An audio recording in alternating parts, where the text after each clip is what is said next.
अस्सलाम मेरे भाइयों, रब्बी सामिन अल्ताफ फिर। और अभी मैं एक दूसरा हिस्सा दे रहा हूँ। पहले जो मैंने दिया था आपको एक बाइबल से निकाल के यशुआ की किताब से हिस्सा दिया था आपको, अभी मैं दूसरा आपको देने लगा हूँ हिस्सा बाइबल का पैदाइश की किताब से। और मैं एक चीज आपको बताता चलूं, उर्दू की जो पहली ट्रांसलेशन थी उसमें जो नुमाया किरदार अदा किया था, न्यू टेस्टमेंट नए अहदनामा जिसको आप बोलते हो, उस बंदे का शख्स का नाम था बेंजामिन शुल्ट्ज। तो ये था मिशनरी जो इंडिया गया था तकरीबन कोई 17वीं 18वीं सेंचुरी के दरमियान, बिटवीन 16 टू 1800 चलो आप कर लो। उसके अरसे के दौरान ये कुछ मिशन हुए थे इंडिया के अंदर और इसमें इन लोगों ने शिरकत की थी, जिनमें से ये एक शख्स का नाम आता है किताबों के अंदर। अभी बंदा ये पूछे कि आप जो बाइबलें पढ़ते हो, आज हिंदी की पढ़ते हो या उर्दू की पढ़ते हो, उसमें जो आपको चीजें नजर आती हैं, कुछ ऐसी चीजें जिनका हमारी हिब्रू में नामो निशान ही नहीं है, वो कहां से आया? क्या इन्होंने खुद इजाद कर लिया, इनकी अपनी इन्वेंशन थी, या कि इनको हदायत दी गई थी? तो पहले भी मैंने जिक्र किया है, जो उस वक्त यहूदी उस्ताद बैठे हुए थे इंडिया के अंदर, हिंदुस्तान के अंदर, क्योंकि यहूदियों का हिंदुस्तान के अंदर होना यह कोई नई बात नहीं है। यहूदी हिंदुस्तान में कोई आज से कोई 1200 साल पहले के बैठे हुए हैं। साउथ इंडिया में उनकी पूरी एक कबीला बैठा हुआ है। उसके बाद उससे भी पहले हमें पता है कि बाइबल भी हमें यही बताती है, जो कि सुलेमान बादशाह की किताबों से निकलता है, कि हमारा इंडिया के साथ ताल्लुक थे, क्योंकि वहां से चीजें आती थी जाती थी बनी इसराइल में, जैसे कि स्पाइसेस, उसके बाद दूसरी चीजें, काफी सारी चीजें आती थी जो कि इंडिया से उधर जाती थी, उधर से इधर आती थी। बहरहाल हमारा जो ताल्लुक था, इसराइल का जो ताल्लुक है, अगर हम इब्राहिम के पास चले जाते हैं, जो कि बाइबल में हमारा बाप बताया जाता है, बाप दादा कह लें आप, उसका जो ताल्लुक है, उसका ताल्लुक इंडिया से था। इसलिए लाजमी बात है, अगर उसका ताल्लुक इंडिया से था तो क्या ख्याल आपका, यहूदियों का ताल्लुक होगा कि नहीं बाद में? तो मेरा मकसद कहने का ये है कि जो आज आप बाइबल को पढ़ते हैं, अगर उसमें आपको कुछ डिफरेंसेस नजर आते हैं और आप कंप्लेन करते हो ट्रांसलेशन ना करो कि तर्जुमे में फर्क है। बोलो ये कि जो उस्तादों का डॉगमा था, जो उनकी थियोलॉजी थी यहूदियों की, उस वक्त यहूदियों ने आपसे बोला आपने ये डालना है इसके अंदर लफ्ज, और आपने वही लफ्ज डाला जो आपको यहूदियों ने बोला, क्योंकि हिब्रू वो बोल ही नहीं रही थी। और मैं आपको एक लफ्ज दिखाता हूं, पैदाइश की किताब 36वीं आयत 5वां बाब, इंग्लिश बाइबल के अंदर, जो कि किंग जेम्स वर्जन है, बड़ी मशहूर बाइबल है, वहां पे लिखा हुआ है ओहोलीबामा बेयर जूश। अच्छा, ओहोलीबामा बेयर जूश।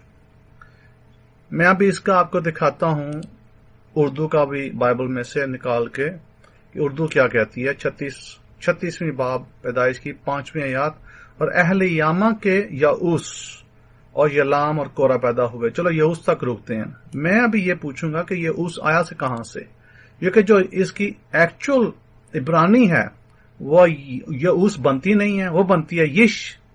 तो यिश से यऊस कैसे बन गया? अभी आपके जितने मर्जी माहिर थे ट्रांसलेशन करने वाले, इतने वो माहिर नहीं थे कि उनको सारे हमारी हिब्रू का पता था, और उनको जो था डायरेक्शन लेनी पड़ती थी हमारे उस्तादों से जाके। तो ये जो यऊस लफ्ज है, ये यऊस लफ्ज या यऊश, हिब्रू में यऊश है, उर्दू में यऊस, ये हिब्रू का लफ्ज दिया था हमारे यहूदी उस्ताद ने कि इधर जो है ना या इश नहीं लगाना है, क्योंकि रीडिंग में या इश आ रहा था। उन्होंने कहा इधर आपने यऊश लगाना है रीडिंग में। तो ना सिर्फ इंग्लिश बाइबल में बल्कि उर्दू में, मैं यही कहूंगा हिंदी में भी ये लफ्ज आए हैं यऊश, जिससे मतलब क्या निकला? अब ये कंप्लेन करनी छोड़ दो कि ट्रांसलेशन में कमी है। ये जो खुदा के नाम जो उड़ाए गए बाइबल में से, जहां पे 4 लफ्ज से युद्ध है वाह है के, उड़ा के उनको खुदा लिख दिया, जहां जहां थे वहां खुदा लिख दिया। क्या ख्याल है आपके ट्रांसलेटर्स ने किया? फिर अगर आप ये मानते हैं कि आपके ट्रांसलेटर्स ने किया, तो फिर आप तो बहुत ही जो है ना कम इल्मी की बात करते हैं, क्योंकि ये रवायत थी बनी इसराइल की, ये आज से 2000 साल पहले कायम हुई थी कि खुदा का जो नाम था इब्रानी में, उसको जो था वो मिटाते नहीं थे इब्रानी में, उसकी जगह वो एडोनाई लिखते थे। तो एडोनाई के तहत जो नियरेस्ट मीनिंग था उर्दू की जबान में वो खुदा था। उन्होंने जहां पे युद्ध है वाहे का इब्रानी 4 कैरेक्टर्स थे, उधर उनको उसको छेड़ के उर्दू जबान में उसको उधर उन्होंने खुदा कर दिया उधर। इसलिए आपकी बाइबल के अंदर जगह जगह खुदावन खुदा लिखा हुआ है, जो कि एक्चुअली हिब्रू में है ही नहीं। इसलिए जो है ना, नेक्स्ट टाइम आप किसी से जब आर्ग्यूमेंट करें ना, जब किसी से आगे बहस करें कि जी हमारी उर्दू ट्रांसलेशन, पहले ये समझ लें कि ये रवायत आई कहां से है और किसने आपको दी है। क्योंकि हमारी जो इब्रानी की जो रवायत थी कबलस हैकल टूटने से पहले, बहुत साल पहले हैकल टूटने से, यानी जिसको आप मसीह बोलते हो उसके भी पैदा होने से पहले, कि हमारी रवायत ये नहीं थी कि हम खुदा के नाम को मिटा के तो वहां पे हम खुदा लिख दें या गॉड लिख दें इंग्लिश में। हम वहां पे नाम वही लिखते थे जो हिब्रू में होता था। यहां तक कि जो बाइबल सेप्चुएंट 200 BCE में ट्रांसलेट की गई, उस बाइबल के अंदर भी किसी ट्रांसलेट करने वाले को हक नहीं था कि खुदा का हिब्रू में नाम लेके वहां पे ग्रीक में लिख देते। किसी में हिम्मत नहीं थी, किसी स्क्राइब में, किसी सोफर में हिम्मत नहीं थी कि वो उठा के वहां पे युद्ध है वाहे को वहां पे ग्रीक में कर देते, यूनानी में। बल्कि हमारे पास पूरी एविडेंस है कि जब ये बाइबल तैयार की गई थी बादशाह के लिए अलेक्जेंड्रिया में, मिस्र में, उस वक्त जो तौरात की बाइबल उनके लिए ट्रांसलेट की गई थी, 70 उस्ताद जो बैठे थे, उन्होंने वहां पे याहवे का नाम लेके याहवे ही लिखा था हिब्रू में। उन्होंने क्या किया था, उन्होंने यूनानी में ट्रांसलेट करते वक्त जो हिब्रू का नाम था खुदा का, उसको हिब्रू में ही रहने दिया। लेकिन बाकी उन्होंने सारी जो बाइबल थी या बाकी जो तौरात थी उनके पास, उन्होंने उसको सिर्फ ट्रांसलेट किया था यूनानी में।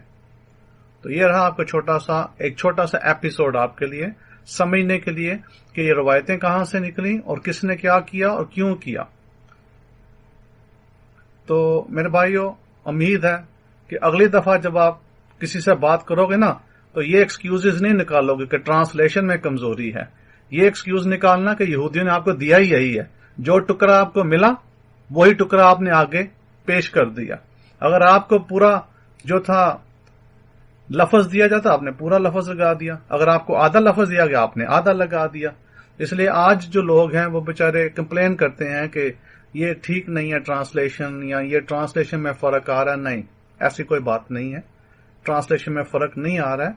फर्क जो लिखवाया गया था वो आया, जो लिखवाया गया था उसी की वजह से फर्क आया, वरना कोई फर्क नहीं था। लिहाजा बहरहाल स्टडी करते रहें खुदावन के रास्ते। खुदावन आपको सबको अपनी रहमत में रखे।